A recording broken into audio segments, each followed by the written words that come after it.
पहले ही प्रेडिक्ट कर देता हूं, ये वीडियो मेरा, इसके व्यूज मिलियंस में जाएंगे। हाँ, ऐसा मैंने कभी पहले प्रेडिक्शन दिया नहीं दिया ना, इसमें दे रहा हूं मैं, मुझे मालूम है मिलियंस में जाएंगे। ध्यान दीजिए, इस वीडियो में शेयर मार्केट का संपूर्ण ज्ञान लीजिए। हर आदमी पैसा कमाना चाहता है, बहुत पैसा कमाना चाहता है, आप भी कमाना चाहते हैं। लोग समझते हैं शेयर मार्केट सट्टा बाजार है, नहीं, उसको प्रिडिक्ट किया जा सकता है, उसको एनालाइज किया जा सकता है। उसके अंदर कुछ फिल्टर्स अगर आप सीख गए ना, तो शेयर मार्केट में 22, 25, 24, 28, 32, 35% रिटर्न लेना असंभव नहीं है। आप ले सकते हैं। पहले ये याद करा देता हूं आपको कि मैंने पीछे 5 वीडियो एक के बाद एक लो कॉस्ट मार्केटिंग आइडियाज पे दिए थे। जो मिस हो जाए वो जरूर देख लीजिए। पब्लिक स्पीकिंग पे मेरा एक बड़ा प्यारा वीडियो था, और business yoga with Bhagavad Gita.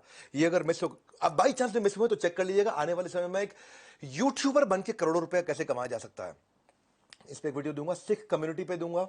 अभी गुरु नानक देव जी की जयंती आने वाली है, और टेक्सटाइल इंडस्ट्री पे सोच रहा हूं दूंगा। वापस आते हैं, पूरा वीडियो देखिएगा, क्योंकि इसके व्यूज पहले बता रहा हूं मिलियंस में जाएंगे। ये है ऐसा वीडियो, इसमें वो सारे राज खोलने वाला हूं मैं शेयर मार्केट के। एक तो समझना आसान हो जाएगा।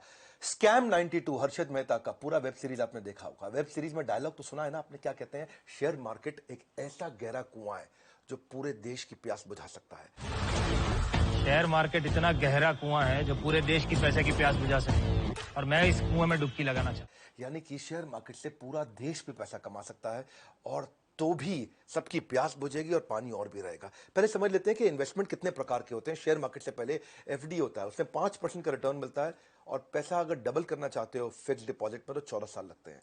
डेट फंड, उसमें भी 5% का रिटर्न मिलता है, 14 साल में पैसा डबल होता है। रियल एस्टेट, उसका रिटर्न नेगेटिव है उसमें रिटर्न मिलता नहीं है, कम हो जाता है आजकल। गोल्ड, उसमें 9-10% तक रिटर्न मिल रहा है।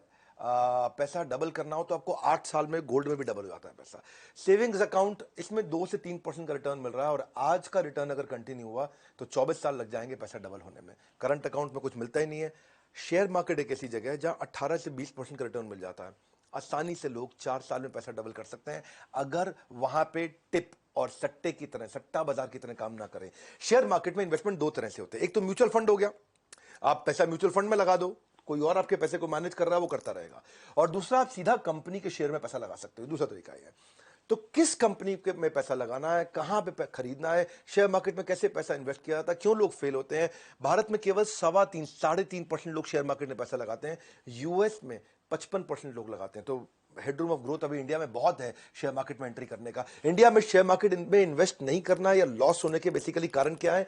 एक तो रिस्क एपेटाइट नहीं है लोगों का, नॉलेज नहीं होती लोगों को, डेडिकेटेड कोर्सेज नहीं है इसके ऊपर, और बहुत सारे स्कैंडल और फ्रॉड हो चुके हैं, जैसे हर्षद मेहता और केतन पारेख, बहुत कुछ। लेकिन इसके अलावा भारत में कुछ लोग हैं जो बहुत पैसा कमाए। राकेश झुनझुनवाला, रामदेव अग्रवाल, विजय केडिया, राधाकृष्ण दमानी, इन सब लोगों ने करोड़ों रुपए, अरबों रुपया कमाया शेयर मार्केट से। आप समझिए कि इनके फंडामेंटल्स क्या होते हैं। शेयर मार्केट में अगर चाहिए इन्वेस्टमेंट की किक, इन्वेस्टमेंट की किक, तो तुरंत मांगना छोड़ दीजिए इधर उधर से फालतू की टिप। पहले एक वीडियो बना था, टिप मिलती है रेस्टोरेंट में, टिप मत मांगो, पहले तो समझो, आप सीखो, नॉलेज ले लो। आज मैं 10 पॉइंट पे दूंगा, 10 पॉइंट समझ लो, शेयर मार्केट को समझना आसान कर देंगे, समस्याओं का सारा समाधान कर देंगे। ये 10 पॉइंट समझ लीजिए, गेम चेंजर है। शुरू करते हैं। चलिए पहला पॉइंट लेते हैं। जिस भी कंपनी में पैसा इन्वेस्ट कर रहे हो, उसका business cycle at least 11 years of economic cycle से गुजर जाना चाहिए। क्या मतलब हुआ? कि बिजनेस साइकिल, इकोनॉमिक साइकिल, यानी कि 11 साल कम से कम पुरानी कंपनी हो, जिसमें कई बार अप टर्न डाउन टर्न सब आते हैं, और वो उसको देख सका है, वो पूरा उसको महसूस कर सके कि डाउन टर्न में सस्टेन कर जाए, चलती रहे मंदी में भी, और अप टर्न को राइड कर जाए, ऊपर बढ़ जाए। तो यानी कि कंपनी 11 साल पुरानी हो भैया, साधारण बात है। ऐसा नहीं कि अभी किसी आई गई कंपनी में अभी आई उसमें इन्वेस्ट कर दिया। कंपनी ने मंदी के दौर को कैसे झेला है, ये महत्वपूर्ण है। जितनी पुरानी कंपनी होगी उतना ट्रैक आपके सामने होगा विजिबल कि ये कैसे आगे बढ़ी है। 11 साल की अगर ऑपरेटिंग हिस्ट्री देख ली, या 11 साल से ज्यादा की ऑपरेटिंग हिस्ट्री को एनालाइज कर दिया, थोड़ा कॉन्फिडेंस और अंडरस्टैंडिंग आ जाएगा। जैसे आइशर मोटर है, 73 साल पुरानी कंपनी है, सिद्धार्थ लाल उसके सीईओ हैं। अप्रैल 2011 में 135 रुपए का स्टॉक प्राइस था उसका, जो शेयर का प्राइस था 135। 2014 में 600 का था, 2017 में 2600 का था। ये कंटिन्यूसली बढ़ा है। 6 साल में 50% का इसने एवरेज रिटर्न दिया, यानी कि 1.5 साल में ये पैसा डबल करके दिया। आपके पास ट्रैक रिकॉर्ड था इसका। ब्रिटानिया इंडस्ट्री का ट्रैक रिकॉर्ड है, 129 साल पुरानी कंपनी है ब्रिटानिया, और वरुण बेरी उसके मैनेजिंग डायरेक्टर हैं। 2011 में 200 का प्राइस था, 14 में 450 था, 2017 में 1800 था, 2021 में 3400 रुपए हो गया। शेयर प्राइस लगातार बढ़ा है। उसके पास ट्रैक रिकॉर्ड है आपके पास 10 साल का, 28% का एवरेज रिटर्न। अगर 10 साल देखूंगा, 28% का एवरेज रिटर्न दिया इसने। अगर 28% का एवरेज रिटर्न है तो इसका मतलब पैसा आपका 2.5 साल में डबल करके दिया ब्रिटानिया ने।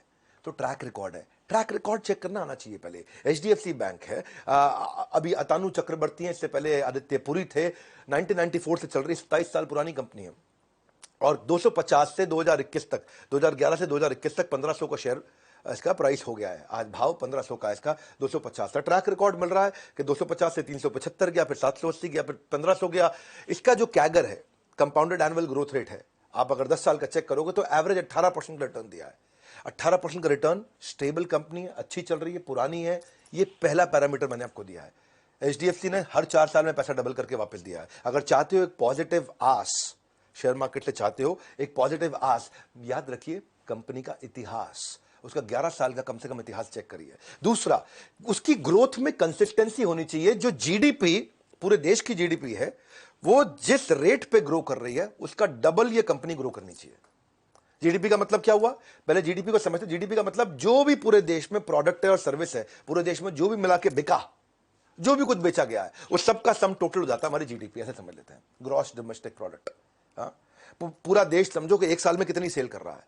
अब समझो पूरा देश एक साल में जो सेल कर रहा है वो 5% बढ़ रही है, तो इस कंपनी जिसमें आप इन्वेस्ट कर रहे हो वो 10% बढ़नी चाहिए। सिंपल हो गया जी। क्योंकि ऐसा नहीं मैं चाहता कि जो पूरा देश जिस मात्रा में ग्रो कर रहा है उसी मात्रा में कंपनी भी ग्रो कर रही है, तो कंपनी ने कुछ खास नहीं किया। देश जितना ग्रो कर रहा है कंपनी उससे डबल ग्रो करनी चाहिए। तो ये हो गया रूल नंबर 2 मेरा। यानी कि देश 5% ग्रो कर रहा है तो कंपनी 10% ग्रो करनी चाहिए। देश 7.5% ग्रो कर रहा है तो कंपनी 15% ग्रो करनी चाहिए। कम से कम 20 कर रही है, 30 कर रही है, और अच्छी बात है। ग्रोथ ट्रैजेक्टरी को एनालाइज करो, एनुअल एवरेज रिटर्न कितना दिया, उससे प्रेडिक्टेबिलिटी आ जाएगी। जैसे रैडिको खैतान है, रैडिको खैतान ललित खैतान की कंपनी है और ये जीडीपी 7% ग्रो करता रहा, इनकी कंपनी 18% ग्रो करती रही है। हाँ, इनका 2017 में 130 का भाव था, आज 600 का भाव है। 4 साल में लगभग 40% का रिटर्न उन्होंने एवरेज रिटर्न दिया है। पैसे को 2 साल में डबल कर पा रहे हैं ये। अगर पैसे को 2 साल में डबल कर पा रहे हैं रैडिको खैतान, तो बहुत बढ़िया है। समझ में आ रहा है आपको। Jubilant food work, Domino's pizza जिसका आता है, हरी भारतीय, श्याम भारतीय, ये हिंदुस्तान टाइम्स वालों का है ग्रुप कंपनी। जीडीपी 7% ग्रो कर रहा था, इनकी कंपनी 17% ग्रो कर रही थी। 550 का भाव था इनका 2017 में, फिर 1600 हुआ, अभी 3000 चल रहा है इस समय। 3000 के भाव को पार कर गया 2021 में। ये 4 साल में 43% का रिटर्न दिया, यानी कि लगभग 1.5 साल में पैसा डबल कर देती है कंपनी। ये कैसे है, इसके पीछे फैक्टर क्या था? देश की ग्रोथ रेट नहीं, कंपनी की ग्रोथ रेट देश की ग्रोथ रेट से काफी आगे हो। साधारण भाषा में समझा रहा हूं आपको। अगर डिटेल में इसको समझना चाहते हो तो भाई मेरे एक लीडरशिप फनल के पार्टिसिपेंट भी हैं, मैं आपके बारे में उसके बारे में बताऊंगा आपको। रविंद्र भारती हैं, ये भी शेयर मार्केट में अच्छा काम करते हैं और इनको मैंने बहुत सालों से ट्रेन कर रहा हूं। ये मेरे लीडरशिप फनल में भी आए, एवरीथिंग अबाउट एंटरप्रेन्योरशिप में भी आए, अभी ये बीसीपी भी अटेंड कर रहे हैं, बिजनेस कोचिंग प्रोग्राम। इनके यूट्यूब चैनल है, उसके बारे में आपको थोड़ी देर में बताता हूं। वहां पे आप डिटेल में अटेंड करिएगा, लेकिन आज आपको लंबा ऐसा वीडियो देने वाला हूं कि जब मैं दे रहा हूं तो उसमें क्रेडिबिलिटी है। विवेक बिंद्रा देंगे ना तो ऐसा कोई गड़बड़ नहीं, गैस नहीं। आइए शेयर मार्केट के लिए तीसरी स्ट्रैटेजी समझते हैं। Leadership is directly proportionate to longevity. Longevity का मतलब क्या है? लंबी टिकेगी कि नहीं, रुकेगी कि नहीं, ये लीडरशिप पे भी डिपेंड करता है कि कंपनी की लीडरशिप कौन है, मैनेजमेंट कौन है, उसको ड्राइव कौन कर रहा है।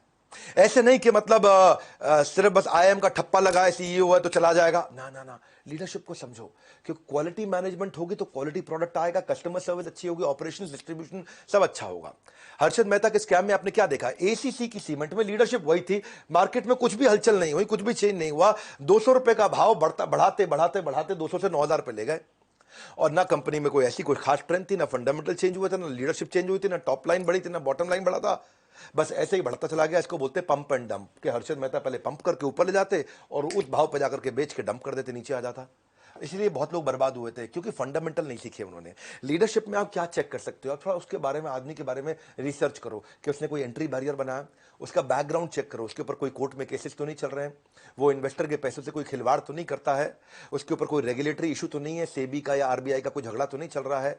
तीसरा, उसकी आप मैनेजमेंट की फोरकास्ट देखो कि वो क्या फोरकास्ट कर रहा है, आगे कहां पहुंचेगा, उसके फ्यूचर प्लान्स क्या है। चौथा, आप देखो कि वो रेम्यूनरेशन सीनियर मैनेजमेंट को जो, अच्छा दूसरों के रेम्यूनरेशन से पहले उसकी खुद की चेक करो।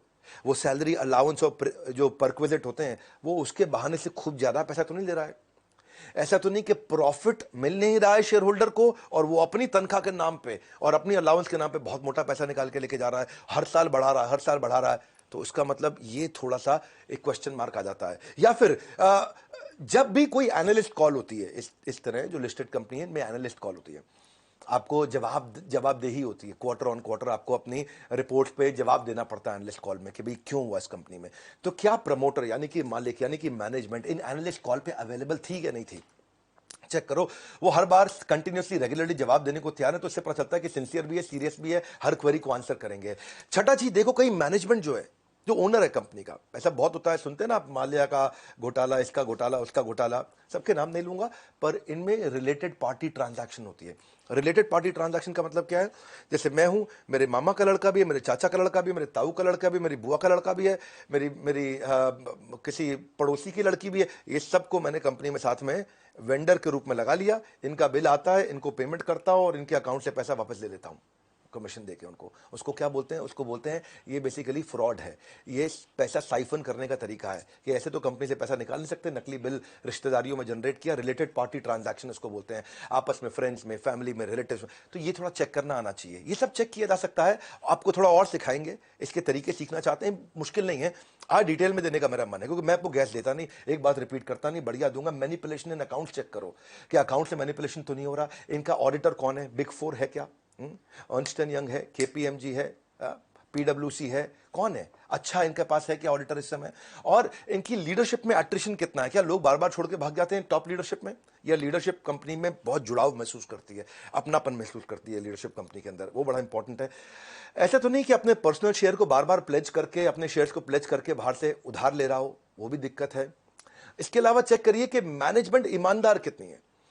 अगर मैनेजमेंट में इंटेग्रिटी नहीं है, टॉप लीडरशिप में इंटेग्रिटी यानी कि ईमानदारी की कमी है, यानी कि वो बार बार चोरी चक्कारी और शॉर्टकट और ये सब चीजें अपनाते हैं, तो आपके प्रोडक्ट में कितना भी मार्जिन क्यों ना हो, शेयर होल्डर की जिंदगी बर्बाद। क्योंकि जिस व्यक्ति, जब मैनेजमेंट ही ईमानदार नहीं है, तो कितना भी मार्जिन क्यों ना हो कंपनी में, कोई भी मार्जिन आपको बचा नहीं सकता है। बेईमान आदमी के सामने पर पूरी दुनिया का पैसा भी कम पड़ जाता है। तो मैनेजमेंट बहुत कॉम्पिटेंट होनी चाहिए और पैशन होना चाहिए। तो ये मैंने कुछ चीजें बताई। जैसे आप चेक करते हैं डी मार्ट के जो राधा कृष्ण दमानी है, कितना उनको हमेशा कितना इंटेग्रिटी उनकी हाई मानी जाती है, और 700 रुपए का भाव पर 2017 में था, आज 3300 रुपए पे चल रहा है कि नहीं? यानी कि 40% का रिटर्न दे रहा है। जहां कहा एफडी 4%, 5%, सही कंपनी में पैसा लगाना आ जाए आपको, तो 4% की जगह आपका रिटर्न 40% हो जाता है। हर 2 साल में डीमार्ट ने अपने सारे इन्वेस्टर्स के पैसे को डबल करके दिया। डीमार्ट में मैं पूरी केस स्टडी बना चुका हूं यूट्यूब पे, आपको प्रार्थना भी करूंगा जाके उस केस स्टडी को देखिए, क्योंकि वो काफी बुद्धिमान व्यक्ति हैं। राधा कृष्ण दमानी हमेशा देश के टॉप 5 सबसे अमीर, टॉप 10 अमीर लोगों में इनका नाम है, लेकिन फिर भी लोग उनके बारे में जानते नहीं हैं। उनके बारे में जानना चाहते हैं, वीडियो देख लीजिएगा मेरा। इसके अलावा रिलायंस इंडस्ट्री, मुकेश अंबानी बुद्धिमान व्यक्ति हैं, और उनका 460 रुपए का स्टॉक प्राइस जो था, कॉम्पिटेंट लीडरशिप है, तो आज 2100 रुपए का हो गया। 4 साल में 40% के आसपास का उन्होंने ग्रोथ दिया। हर साल पैसा डबल कर देते हैं। 38.5% का ग्रोथ दिया रिलायंस ने अपने सारे शेयर होल्डर को। जितने लोगों ने रिलायंस में पैसा इन्वेस्ट किया, सबके सब काफी अमीर हो गए हैं, सबने बहुत पैसा बचा लिया, कमा लिया है। तो उसका कारण यही है कि अगर लीडरशिप बहुत बुद्धिमान हो, तो लीडरशिप कमा के आपको ले जाएगी। जैसे बजाज फाइनेंस, राहुल बजाज, उनकी कंपनी देखो, 2017 में 1350 पे थी, आज 2021 में 5500 रुपए के भाव पर ट्रेड कर रही है। 4 साल में इसने भी 35% ज्यादा का रिटर्न दिया। इसका मतलब हर 2 साल में पैसा डबल कर देता है बजाज फाइनेंस। अगर लंबे समय तक चाहते हो शेयर मार्केट में प्रॉफिटेबिलिटी, याद रखिए एक बात, लीडरशिप इज लॉन्जेविटी। प्रॉफिटेबिलिटी कब आएगी? जब लॉन्जेविटी होगी।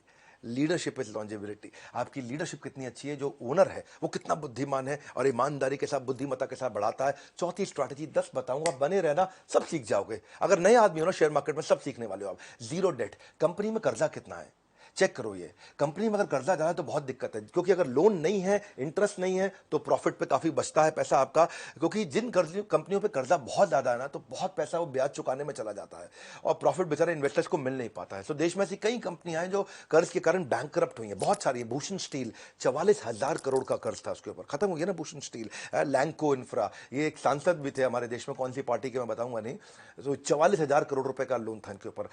एसआर स्टील, जो शशि रुइया, रवि रुइया, एक समय में भारत के 10 सबसे अमीर लोगों में इनका नाम था, 37,000 करोड़ का कर्जा। आलोक इंडस्ट्री, एमटेक ऑटो, मोनेट इस्पात, जेपी इंफ्रा, ये सब लोगों का 10-10, 15-15, 20-20 हजार करोड़ रुपए का कर्जा, और कंपनी खत्म हो गई है। क्यों?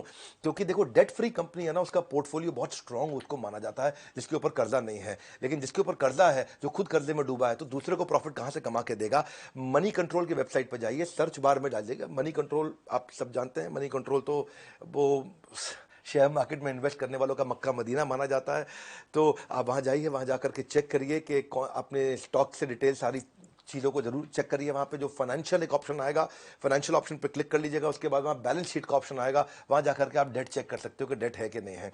यहाँ पे आप non current liability, current liability और लॉन्ग टर्म बोरोइंग जाकर के शॉर्ट टर्म बोरोइंग चेक कर सकते हो। लॉन्ग टर्म बोरोइंग और शॉर्ट टर्म बोरोइंग वही होता है टोटल डेट। अगर कर्जा है तो हमेशा दिक्कत रहेगी। टाटा कंसल्टेंसी सर्विस ऐसी कंपनी है जिसपे 1 रुपए का भी कर्जा नहीं है। ऐसे वैसे बहुत सारी हैं, जैसे डीविस लेबोरेटरी, ये डीविस बहुत अच्छा चली थी। 2017 में 650 रुपए का भाव था, आज 41 रुपए के भाव पे चल रहा है 2021 में। 1 रुपए का कर्जा नहीं है, डेट टू इक्विटी रेशियो 0 है। इसको बोलते हैं डेट टू इक्विटी रेशियो। ये चेक कर लो। 4 साल में ये डीविस लेबोरेटरी ने लगभग 47% का रिटर्न दिया है। इसने 47% का एवरेज रिटर्न दिया, सालाना रिटर्न। आप समझ लो कि पैसे 1.5 साल में पैसे डबल कर देता है डीविस।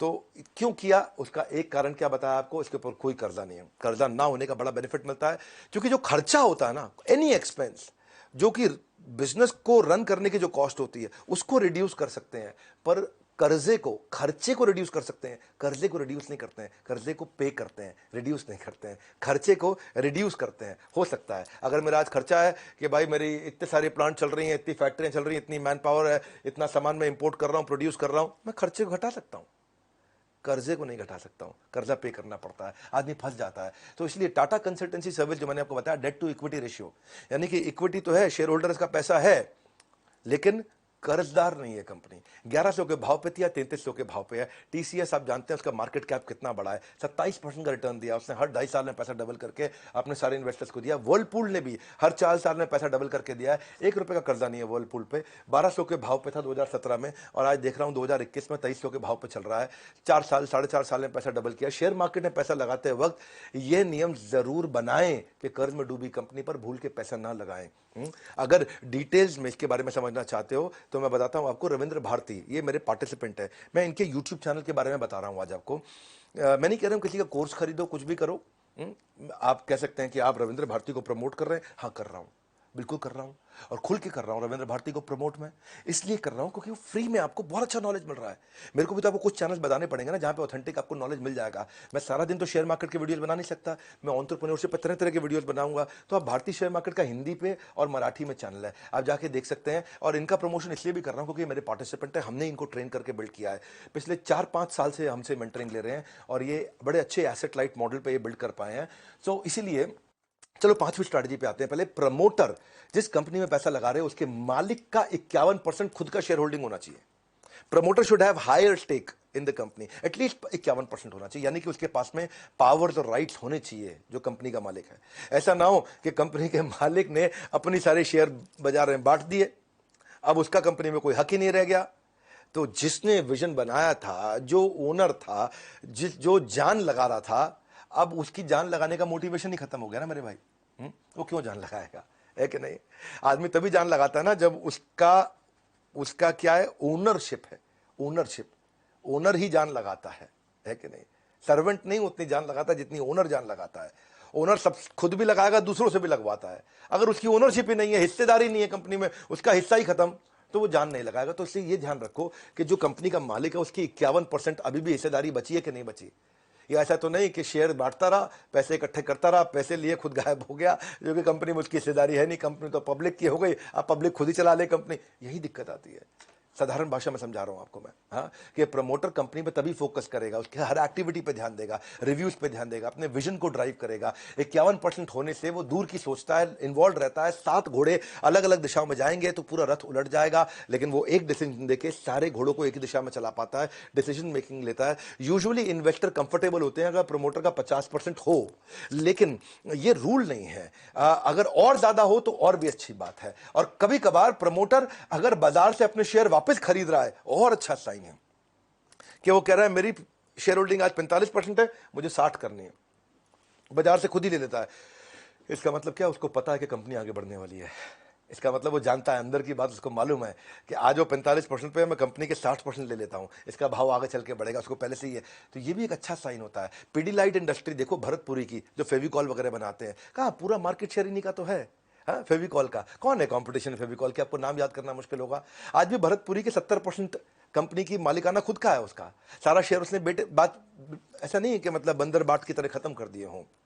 और उसका जो कंपाउंडेड एनुअल ग्रोथ रेट दिया उसने 10 साल में, वो 25% का दिया है। यानी कि हर 3 साल में पैसा डबल करके दिया अपने हर इन्वेस्टर को। जिसने जिसने पीडी लाइट का, फेविकॉल का शेयर लिया था, हर 3 साल में अपने पैसे को डबल किया है। पैसा डबल करना एक अच्छा मैं उसको मान रहा हूं, एक ऐसा फैक्टर मान रहा हूं जिससे आपको बात आसानी से समझ में आ जाए। पैसा डबल किया, कितने साल में डबल किया?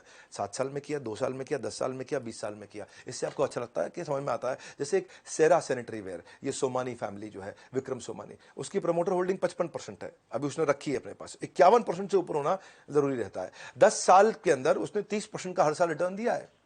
यानी कि 2.25 साल में उसने अपने पैसे को डबल करके दिया है सारे के सारे इन्वेस्टर्स को, जिसने उसने पैसा लगाया। बर्जर पेंट में जो कुलदीप सिंह ढींगरा उसके मालिक हैं, सबको पेंट लगा रहे हैं, 10 साल में उन्होंने बड़ा अच्छा रिटर्न दिया, 31% का रिटर्न दिया उन्होंने। हर 2.25 साल में पैसा डबल किया है। उनकी 75% होल्डिंग खुद के पास है, यानी कि अभी मालिक है वो कंपनी के, 75% शेयर अभी उन्हीं के पास है।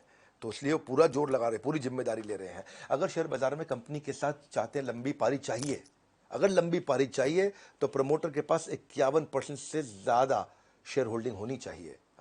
छठा स्ट्रैटेजी, आप ऐसा करो, चेक करो कि पैट यानी कि प्रॉफिट आफ्टर टैक्स, यानी कि फाइनल मुनाफा, यानी कि नेट प्रॉफिट, उसका हर साल 25% बढ़ना चाहिए।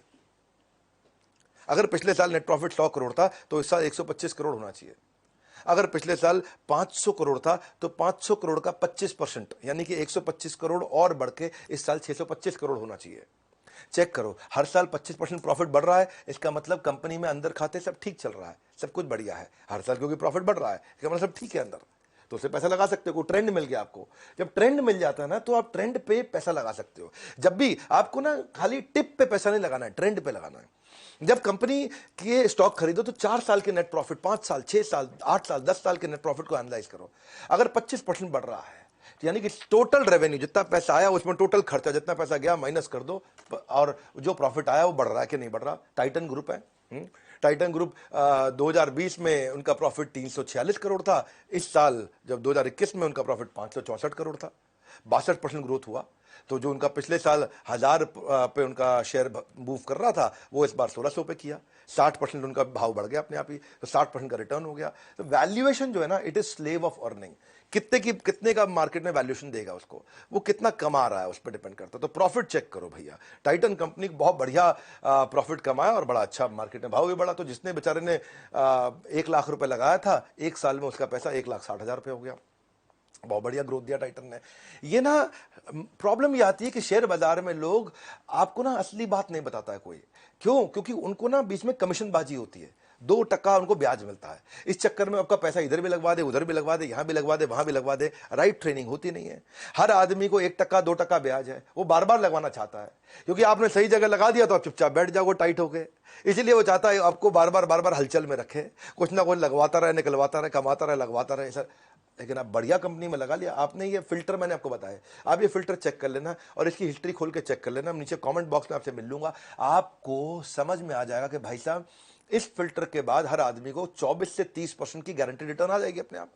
ये फिल्टर लगाने आने चाहिए आपको। ये सारे फिल्टर आजकल अवेलेबल है, फ्री में अवेलेबल है कि नहीं? आप वर्ल्ड पूल को देखो, 92 करोड़ से 130 करोड़ पे आया, थोड़ा सा प्रॉफिट बढ़ा उसका, प्रॉफिट बढ़ते ही ग्रोथ 41% हुआ उसका, देखा भाव भी बढ़ गया उसका। ये आपका जो भाव बढ़ेगा वो भाव किससे बढ़ता है? प्रॉफिट का बड़ा रोल है। ऐसी ही कंपनी थी सिंजीन इंटरनेशनल। ये यहां कोई जॉनथन नाम के एक जेंटलमैन 120 करोड़ से 160 करोड़ पे गए एक साल में, प्रॉफिट के अंदर 33% बढ़ा उनका, तो उनका पीछे भाव भी बढ़ गया। 2020 में 330 रुपए का भाव था, आज 580 का भाव है। अच्छा ग्रोथ दे रहा है ये भी। किसी कंपनी से आपको प्रॉफिट चाहिए, जब आपको प्रॉफिट चाहिए परमानेंट, और अगर आपको चाहिए, खुद को चाहिए प्रॉफिट परमानेंट, तो नेट प्रॉफिट बढ़ना चाहिए 25%। परमानेंट परसेंट मिलते जुलती बात हो गई तो आप ये देखो 25% ग्रोथ होना चाहिए। और इसको डिटेल में समझना है तो इसकी ट्रेनिंग अटेंड करो, लर्निंग लो, आप इसके बारे में सीखो। नहीं सीखोगे तो बात नहीं। मैं भी सीखता हूँ, खूब लर्निंग्स लेता हूँ, खूब लर्निंग्स देता हूँ। वहीं से बात बनती है। मैं खुद एंटरप्रेन्योर हूं, मैं एक ट्रेनर नहीं हूं। आज एक बहुत बड़ी, बहुत लार्ज सेटअप की एक ऑर्गेनाइजेशन को ड्राइव कर रहा हूं, एज ए सीईओ उसको चला पा रहा हूं, क्योंकि बिजनेस एक्यूमेंट है, बिजनेस इंटेलिजेंस है, तभी आप ड्राइव करते हैं। सातवीं चीज, सातवां फिल्टर जो ध्यान दे, कंपनी का रेवेन्यू और उनकी यूनिट सेल्स, ये दोनों बढ़नी चाहिए।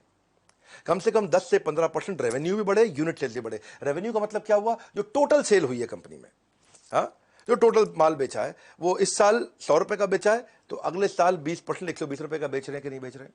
अगले साल 120 की कमाई होनी चाहिए, इस साल 100 की हुई है तो। लेकिन इसमें एक और चक्कर है, ऐसा नहीं हो कि खाली प्राइस बढ़ा दिया तो 100 का माल 120 में बिक गया।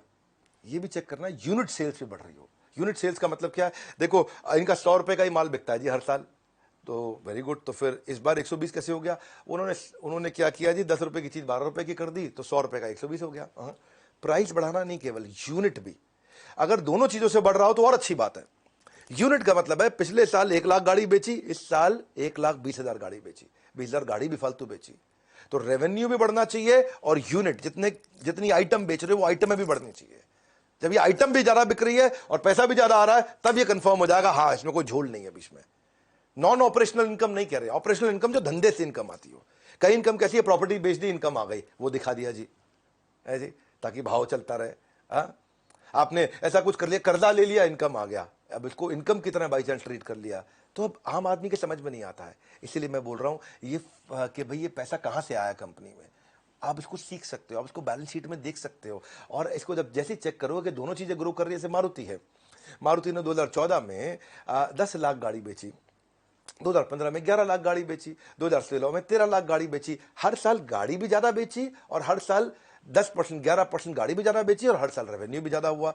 रेवेन्यू ज्यादा हुआ, कुछ और भी हो सकता है, लेकिन गाड़ी ज्यादा बेच के रेवेन्यू ज्यादा हुआ तो कंफर्म हो गया कि मारुति ठीक चल रही है भैया। 50% मार्केट शेयर लेकर के बैठी हुई है। जो 1250 का उसका स्टॉक प्राइस हुआ करता था, वो 2017 में 6500 पे गया, लगातार बढ़ता रहा है मारुति। 6 साल में लगभग 30% के आसपास रिटर्न दिया था पीछे मारुति ने, और 2.5 साल में पैसे को डबल कर दिया था। तो उसकी शेयर की कीमत आसमान चढ़ेगी जिस कंपनी की सेल हर साल 10-15% 20% बढ़ेगी। आसमान चढ़ेगी 20% अगर सेल बढ़ेगी। ये सिंपल फॉर्मूलाज हैं, इन सिंपल फॉर्मूलाज को याद रखिए। गोदरेज कंज्यूमर प्रोडक्ट्स हैं, गोदरेज के बहुत कंज्यूमर प्रोडक्ट्स आते हैं, निसाबा गोदरेज उसकी 6%। ये 2020 में 9,057 करोड़ का 9,057 करोड़ का टर्नओवर था।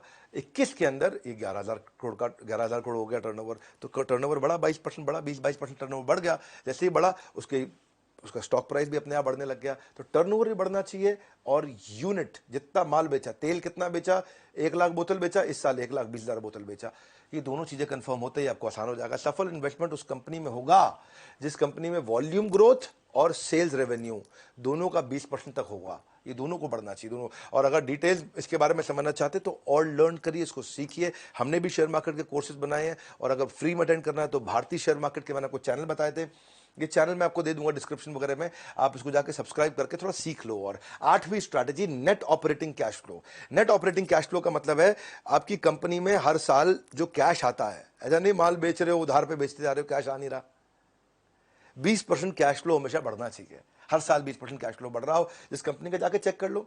इसके तरीके सिखा देंगे आपको कैसे चेक करना है जाकर के। ये ऐसा नहीं है कि आपको कंपनी में फोन करके पूछना, कंपनी झूठ बोल देगी। ये चीजें पब्लिकली अवेलेबल है, लिस्टेड कंपनी का डेटा अवेलेबल होता है। नेट ऑपरेटिंग कैश फ्लो का मतलब क्या है कि जो बिजनेस से कैश आता है, जिसको बोलते हैं ऑपरेशंस का कैश। कंपनी में कैश 3 तरह से आता है।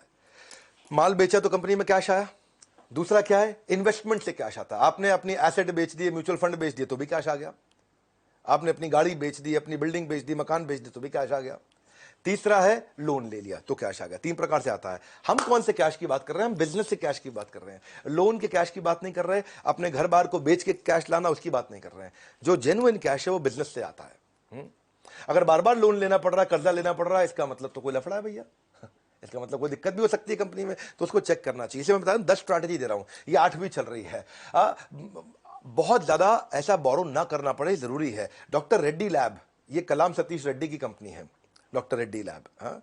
ये कलाम अब्दुल कलाम नहीं है, कलाम सतीश रेड्डी इनका नाम है। 2020 में 4,000 रुपए के भाव पे चलता था, ये 2021 में 5,000 का हुआ, 25% की इसने रिटर्न दी, क्योंकि इसका net operating cash flow 3,000 crore था, वो 3,600 करोड़ हुआ। तो उसका सीधा सीधा असर आया कि भाई धंधे से 3,000 करोड़ का कैश आया था, अब धंधे से 3,600 करोड़ का कैश आया इस बार। तो कितना बढ़िया आप कैश फ्लो इंप्रूव कर रहे हैं। देखो 3 अलग अलग चीजें होती हैं। एक होता है सीजीपी बोलते हैं इसको। सी का मतलब है कैश, जी का मतलब है ग्रोथ, मतलब सेल कितनी हो रही है, और पी का मतलब है प्रॉफिट, मतलब फाइनल बचता कितना है जेब में। यह हो सकता है कि आप सेल कराओ लेकिन उधार में कराओ, कैश नहीं आया। यह हो सकता है कि आपको कैश तो आ रहा है पर सेल नहीं बढ़ रही, तो ग्रोथ नहीं हो रही। यह हो सकता है आपके पास कैश भी आ गया, सेल भी बढ़ रही है, लेकिन मुनाफा नहीं हो रहा है क्योंकि आपको सही दाम नहीं मिल रहा है बाजार से। तो कैश, ग्रोथ, प्रॉफिट, ये तीनों होने चाहिए आपके पास में। है कि नहीं? जब ये तीनों रहते हैं तो आप समझ सकते हैं कि भाई आप ठीक रहेंगे। ये मैंने आपको बड़ी इंपॉर्टेंट चीजें सारे में बताई। ये सीजीपी ट्रिनिटी है, ये ट्रायंगल है, ये मैं सालों साल से सिखा रहा हूं। और यही चीज भारती ने चेक करी जाकर के, और जब इसने भाई ने चेक करी तो क्या हुआ, आज आप देख रहे हैं कि ये हजारों लाखों लोग इससे भाई से सीखने आते हैं, और कई लोगों को सिखा भी चुके हैं ये। हाँ, ये एशियन पेंट्स है, आप एशियन पेंट्स को जाकर चेक करो, चोकसी इनकी कंपनी के चेयरमैन है। 1800 के भाव पे चल रहा था ये 2020 में, इस साल 2600 पार कर गया था। 1800 से 2600, 44% का रिटर्न हो गया, क्योंकि पहले 3000 करोड़ का इनका ऑपरेटिंग कैश फ्लो था, इस साल 3700 करोड़ का ऑपरेटिंग कैश फ्लो हो गया। Operating cash flow, operating cash flow का मतलब है एक साल में कितना कैश गया, एक साल में कितना कैश आया। तो यानी कि 3700 करोड़ का कैश आया इनके पास एक साल में। तो ये जो पैसा होता है ये धंधे में इस्तेमाल कर सकते हैं। नौवीं चीज, नौवां फिल्टर है रिटर्न ऑन कैपिटल एम्प्लॉयड। ये भी आपको वेबसाइट से मिल जाएगा। आप रिटर्न ऑन कैपिटल एम्प्लॉयड को चेक करो, 20% से ज्यादा होनी चाहिए। ये सुनने में मुश्किल लग रहा होगा आपको, रिटर्न ऑन इन्वेस्टमेंट तो सुना था, return on capital employed easy कर देता हूं। मेरे चैनल पे आए हो आप, कुछ मुश्किल नहीं छोड़ूंगा। रिटर्न ऑन कैपिटल एम्प्लॉयड का मतलब है कैपिटल। कैपिटल क्या होता है? टोटल कैपिटल, ये कर्जे से लिया हुआ पैसा और जो मेरे शेयर होल्डर है उनसे लिया हुआ पैसा, इन सबको जब जोड़ लेते हैं उसको बोलते हैं कैपिटल। और इस कैपिटल को लगा के एक साल धंधा किया, समझो 100 रुपए की मेरी कैपिटल हो गई, 50 रुपए मैंने कर्जे से लिया, 50 रुपया हम सब कंपनी के ओनर्स का है, तो हमने मिला के 100 रुपए से धंधा किया। 100 रुपए से धंधा करके अब मैंने इस पे 20 रुपए का प्रॉफिट कर लिया। इसको बोल दिया कि 20% रिटर्न ऑन कैपिटल एम्प्लॉयड। ये 20 रुपए से ज्यादा होना चाहिए हर साल। मेन मुद्दा ये है कि कर्जे का पैसा हो या शेयर होल्डर का पैसा हो, दोनों के पैसे को जोड़ लो। दोनों के पैसे को जोड़ के अगर वो 1 लाख रुपए है हमारे पास, तो 1 लाख पे 20,000 रुपया ऊपर से फाइनल मुनाफा साल के एंड में होना जरूरी है। अगर इतना भी नहीं हो रहा है तो इसका मतलब क्या हुआ, ये कर्जे के पैसा और इन्वेस्टर के पैसे के साथ खिलवाड़ कर रहा है, उसका सही इस्तेमाल नहीं कर पा रहा। तो रिटर्न ऑन कैपिटल एम्प्लॉयड इसका कम आ रहा है। रिटर्न ऑन कैपिटल एम्प्लॉयड का मतलब है प्रॉफिट को डिवाइड कर दो इक्विटी से और लॉन्ग टर्म डेट से, इन दोनों से मिलकर जब डिवाइड करोगे, मैंने साधारण भाषा में समझाया है, फॉर्मूला में अभी मत घुसिए, जब धीरे धीरे और सीखते जाएंगे चीज़ समझ में आएंगी। अभी स्टेप बाय स्टेप समझाना चाहता हूं। नेस्ले कंपनी देखो, अब सुरेश नारायण इसके चेयरमैन है कंपनी के, इंडिया में 139% रिटर्न ऑन कैपिटल एम्प्लॉयड दिया इसने। यानी कि इनके पास 100 रुपया था, एक साल सबका मिला के सबका जोड़ के उससे 139 रुपया कमा लिया उन्होंने। बहुत अच्छा किया, 20% होना चाहिए था, 139 कर लिया। इसी कारण अगर आप देखोगे 6600 के भाव पे ये ट्रेड कर रहा था बाजार में, आज 18,000 का भाव हो गया इसका। 4 साल में इसने बहुत बड़ी ग्रोथ दी है, 2.5 साल में पैसा डबल करके दिया अपने सारे के सारे जितने इसके इन्वेस्टर्स थे। टीसीएस बहुत बढ़िया काम करता है, एक तो कोई कर्जा नहीं लेता, और जो भी रिटर्न ऑन कैपिटल, जितना भी कैपिटल इसके पास है उस पे 50% के आसपास रिटर्न दे रहा है। इसीलिए 1100 के भाव से 3300 के भाव पे आ गया है, बड़ा अच्छा ग्रोथ दिया है सबको। ऐसे बहुत सारी कंपनीज हैं, पर आप ये थोड़े मुश्किल फॉर्मूलाज हैं जो अभी मेरी बात समझ में नहीं आएगी, इसलिए मैं कह रहा था कि आप अच्छे यूट्यूब चैनल्स पे जाइए, वहां जाके सीखिए। फाइनली 10वां दे रहा हूं, ये बड़ा काम का, रिटर्न ऑन इक्विटी इजी कर देता हूं आपको। ये भी 15% होनी चाहिए। रिटर्न ऑन इक्विटी में मतलब इसमें कर्जे का पैसा नहीं है, ये केवल इन्वेस्टर्स का पैसा है, इसमें कोई डेट नहीं है, लोन नहीं है, शेयर होल्डर्स के द्वारा इन्वेस्ट किया गया फंड। और जो शेयर होल्डर, जैसे कोई शेयर होल्डर होता है, कोई 2% शेयर ले लेता है आपकी कंपनी में, कोई 1% शेयर ले लेता है, आपको पैसा दे देता है, या स्टॉक मार्केट में, बॉम्बे स्टॉक एक्सचेंज में आप शेयर खरीद लेते हो, शेयर होल्डर हो गए। या आपके चाचा ने भी पैसा लगा दिया कंपनी में, ले बेटा 20% पैसा मेरा डाल दे कंपनी में। रिश्तेदार भी कर सकते हैं, बाजार में भी हो सकता है, कोई वेंचर कैपिटल हो सकता है, प्राइवेट इक्विटी हो सकता है, और उनके पैसे पे 15% का ग्रोथ होना चाहिए। तो ये सारे के सारे फॉर्मूला आपको आजकल वेबसाइट पे फ्री में अवेलेबल है, इसके लिए किसी को पैसा देने की जरूरत नहीं है, आपको किसी के पास जाने की जरूरत नहीं, सब फ्री में अवेलेबल है। शुरुआत कर दो, सीखना शुरू कर दो, फ्री में सीखने को मिल जाएगा, बिना पैसा लगाए सीखने को मिल जाएगा।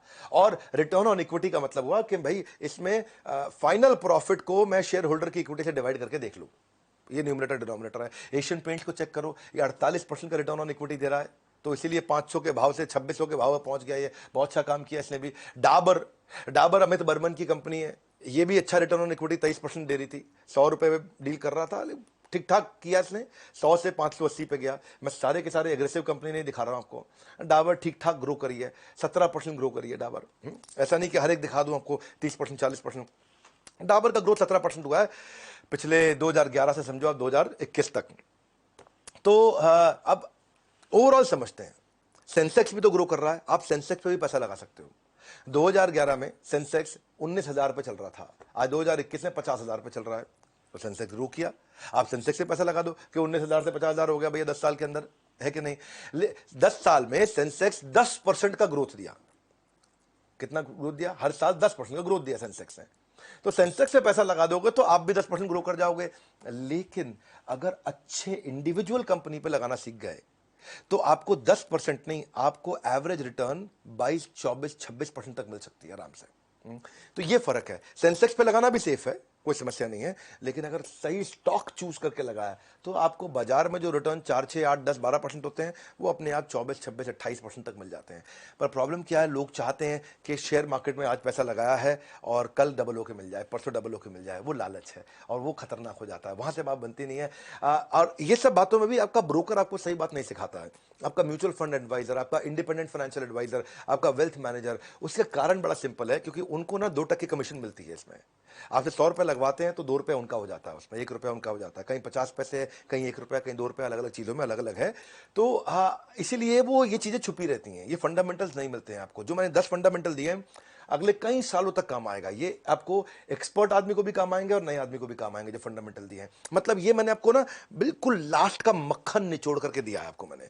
मैं भी अगर शेयर मार्केट की इन्वेस्टमेंट के बारे में सीखता हूं, पढ़ता हूं, मेरे विचार में सब चीजें फ्री में यूट्यूब पे भी अवेलेबल है, पर आपको पता होना चाहिए किससे सीखना है।